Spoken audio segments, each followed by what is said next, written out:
Caminhando com o Senhor, 18 de dezembro de 2021. Eliseu lhe respondeu: vai e dize-lhe, certamente sararás, porém o Senhor me mostrou que ele vai morrer. Olhou Eliseu para Azael e tanto fitou os olhos nele que ele ficou desconcertado e chorou o homem de Deus. Então disse Azael: por que chora o meu senhor? E ele respondeu: é porque eu sei o mal que há de fazer aos filhos de Israel. Deitarás fogo às suas fortalezas, matarás às espadas os seus jovens, esmagará os pequeninos, rasgará o ventre das mulheres grávidas. Segundo Reis, capítulo 8, versos 10 a 12. Além de Naamã, que comandava as tropas da Síria, o rei Ben-Hadad também contava com o apoio de um servo fiel chamado Azael, que ocupava lugar de destaque dentro da sua administração. Não, deixa eu corrigir aqui. Ele se mostrou fiel enquanto tudo corria bem. Mas a partir do momento em que a liderança do rei enfraqueceu devido a uma grave doença, aí a fidelidade dele foi colocada à prova. E infelizmente, esse tipo de conduta não é raro quando se trata de poder. Pela dificuldade que a gente tem de avaliar o quanto uma amizade com o chefe é verdadeira ou se trata apenas de interesse pelo cargo. É ruim dizer isso, mas não muda o fato de que alguns, enquanto podem desfrutar dos benefícios desta proximidade, se esforçam para aparentar lealdade. Mas quando o poder é abalado, essa fidelidade também é abalada. Até com Jesus aconteceu coisa desse tipo, visto que os discípulos dele, mais leais, companheiros de todas as horas, comprometidos, dispostos a servi-lo, de uma hora para outra, abandonaram o zelo e a lealdade. Assim que chegou a tribulação e dificuldade na vida do seu mestre. Todos eles abandonaram, havendo até quem negasse Jesus fingindo que não o conhecia, e o outro traiu a sua amizade e a sua confiança por interesses escusos. Aqui nós vemos isso acontecendo com o grande rei Ben-Hadad, o tenaz e inabalável oponente de Israel. Mas quando ele se sentiu enfraquecido por uma doença desconhecida, as coisas mudaram. Por alguma razão que nós não somos informados pelo texto bíblico, Eliseu estava lá em Damasco nessa ocasião, que é a capital da Síria. Mas só pode ter sido por uma orientação divina, porque nós já comentamos anteriormente quantas vezes o Eliseu foi caçado e perseguido justamente pelo rei da Síria. Ele estaria lá agora por vontade própria? Claro que não. Parece mais lógico supormos que ele estava lá porque Deus queria que ele estivesse lá. No entanto, qualquer que fosse a razão, o fato é que o profeta de Israel chegou a Damasco e isso não passou desapercebido da alta cúpula, porque o rei foi informado dessa esquisita presença deste servo do Deus de Israel dentro dos seus domínios. Então, por conta da sua enfermidade, Ben-Hadad mudou a sua atitude em relação ao profeta, mostrando-se agora mais humilde. Chamou Azael, mandou que ele levasse presentes especiais para Eliseu e fizesse a ele uma única pergunta: hei de sarar desta doença? Essa era a grande angústia dele. Ele estava angustiado porque essa debilidade física dele causava uma certa vulnerabilidade no seu reino. E ele ficou sem saber se era ou não era o momento adequado dele escolher um dos seus filhos como sucessor para reinar no seu lugar. E ele queria ter certeza do procedimento que ele deveria tomar a seguir caso houvesse necessidade de uma transição no trono. E ele agiu assim, de tamanha era a confiança que ele depositava naquele homem de Deus, por reconhecer a intimidade que Eliseu desfrutava com o Deus que foi capaz de curar o seu servo Naamã de uma doença que na época era incurável. O Deus que foi capaz de muitas vezes atrapalhar as emboscadas que ele planejava contra o rei de Israel. O Deus que cegou parte do seu exército por algumas horas. O Deus que jogou por terra todo o seu projeto de conquistar Samaria. Sim, era para consultar a este Deus que Ben-Hadad enviou Azael com a missão de certificar-se de quais seriam as consequências daquela doença sobre a sua vida.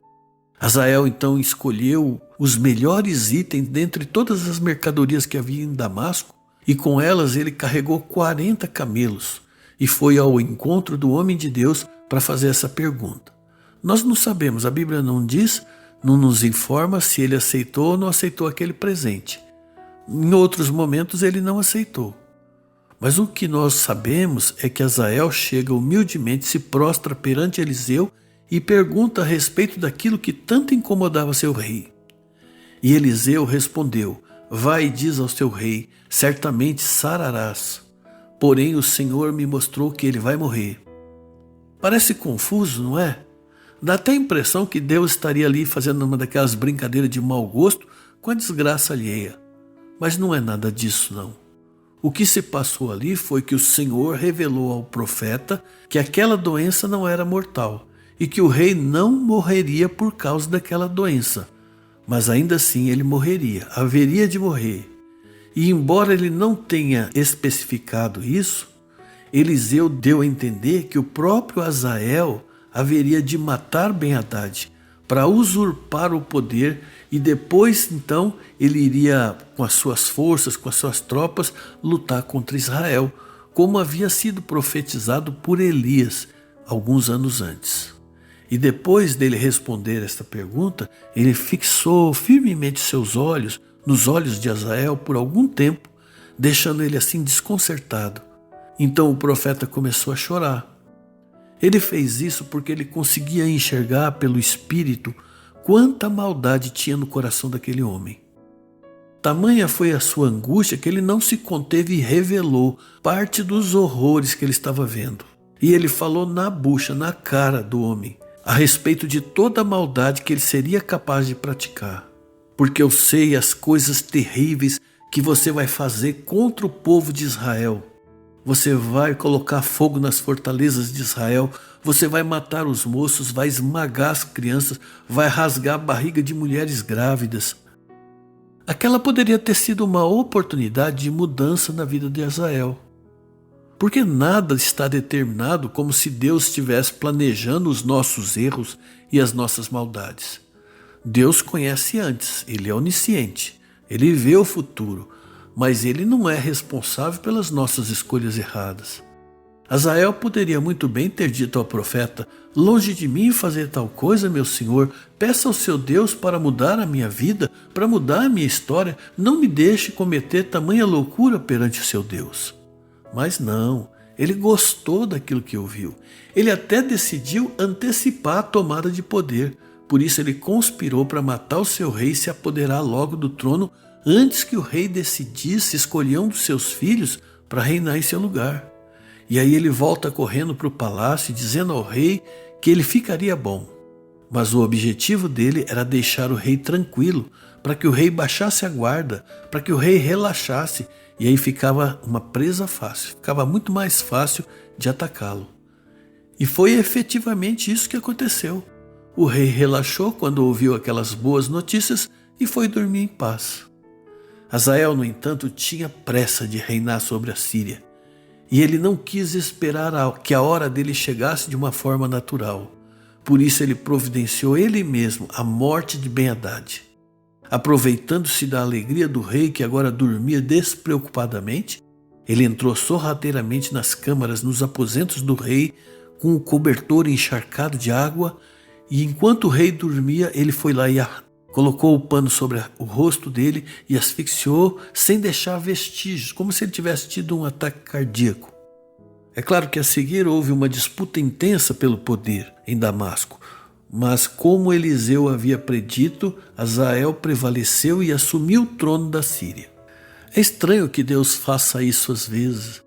Nós vemos Deus por vezes usando de políticos internacionais ou nacionais, embora sendo corruptos, ou de governantes déspotas e perversos, ou de grupos extremistas, ou até de pessoas de má índole, para ensinar, para corrigir, para aperfeiçoar, para proteger o seu povo eleito.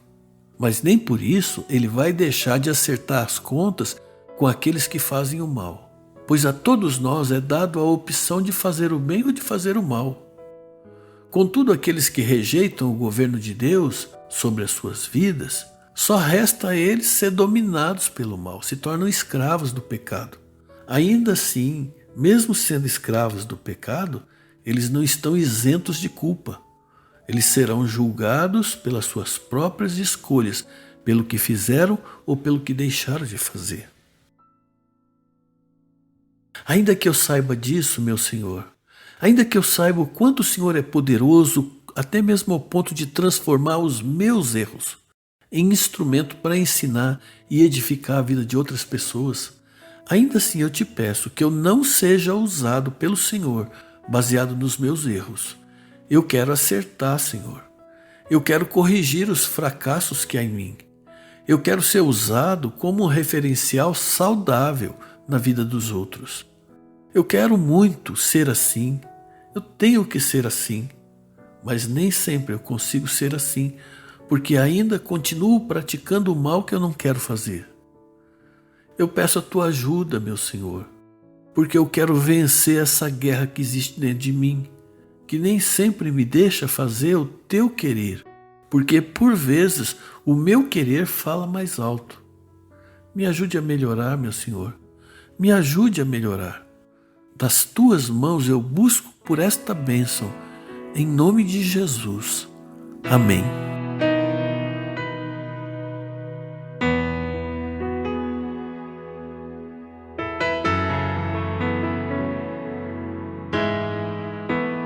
Não entendo o meu próprio agir.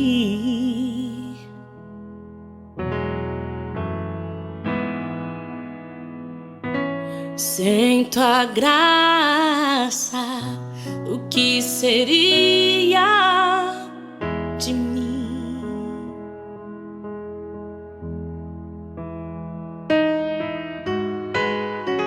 Não entendo o meu próprio agir.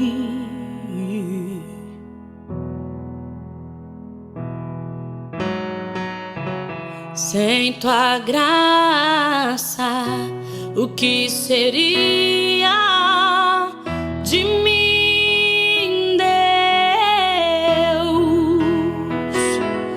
Pois o bem que eu quero fazer não faço, e o mal que eu não quero, esse sim acabo cometendo.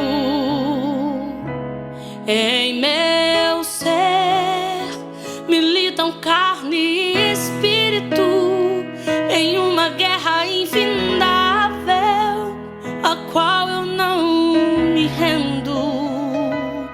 Pois meu corpo já foi vendido como escravo, e não existe bem nenhum em mim, apenas o pecado.